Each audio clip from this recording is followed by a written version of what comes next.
Social media is awash with reactions over a tweet made by the Department of State Services requesting X Corporation to deactivate the account of activist and politician Omoyele Sowore over a post the agency claims is a threat to national security. The DSS made the demand in a letter posted on X, accusing Sowore of posting a tweet on August 25th, which contains misleading information that disparages and ridicules President Bola Ahmed Tinubu. In the post, Sowore called the president a criminal and accused him of lying shamelessly about a lack of corruption.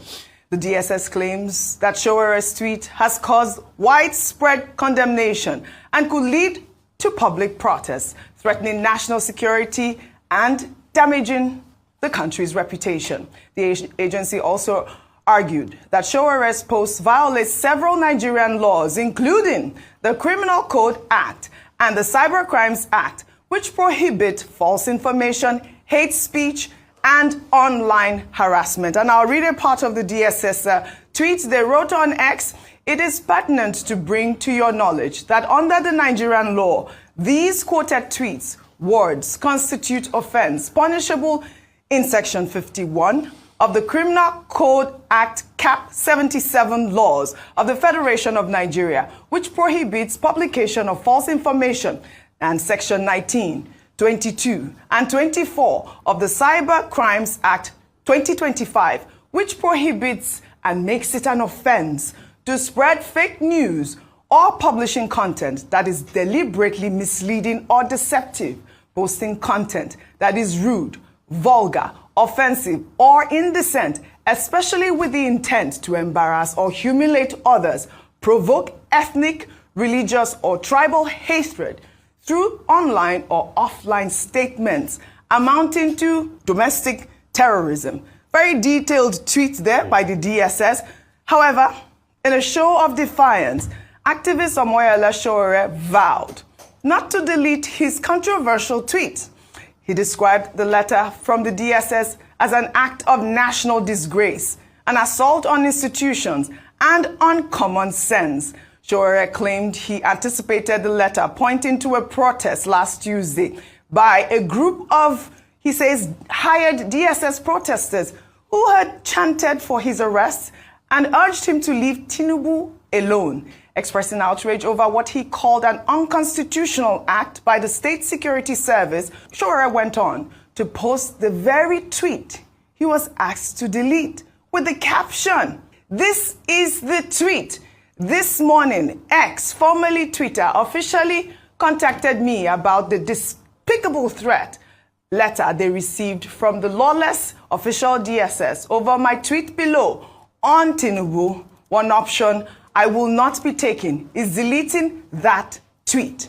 Thank you at X." Let me just quickly take one reaction to Sowore's tweet. And this is a concerned X user who wrote, "In all sincerity, calling the president a criminal is not right in any way. No court of any jurisdiction has pronounced him as one. I mean, why labeling him one?" All right, you know that Sowore also accused the Tinubu regime of using the Nigeria police force to systematically harass, torture, and persecute him.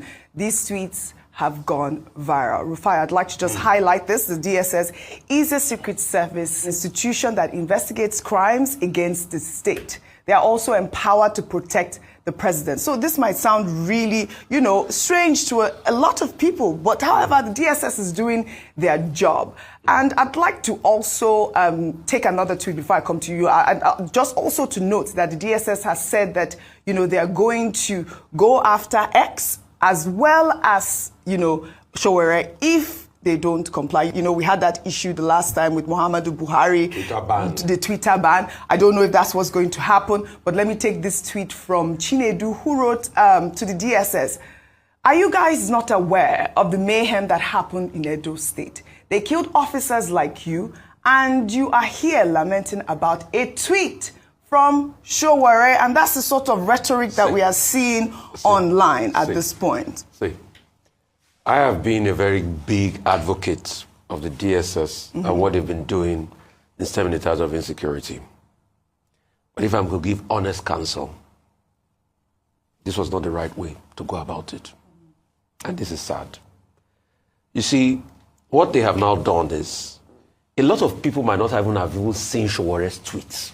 He said he tweeted it on the 27th. Yes. 26th of August. Was it? I think it was 25th. I saw. What are we today? Yeah. What are we today? 8th.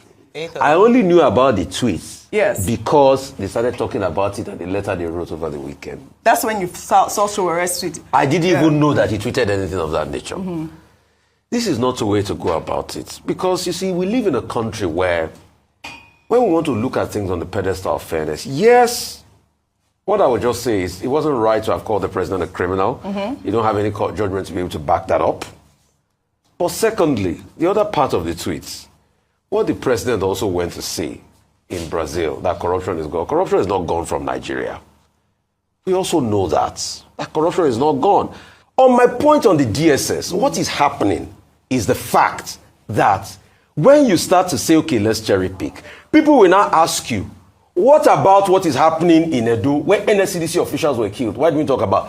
What about the people inciting violence online? Because the DSS statement talked about inciting violence, and the next thing, you are not doing anything. We are in this country when Bayo Ononuga came out openly to say that this should be the last time the Igbo should put mouth in Lagos politics. Right. And he also doubled down on the statement. Why didn't we have a level of control and contrition? So that's why I said going through this route is a route that will not benefit anybody.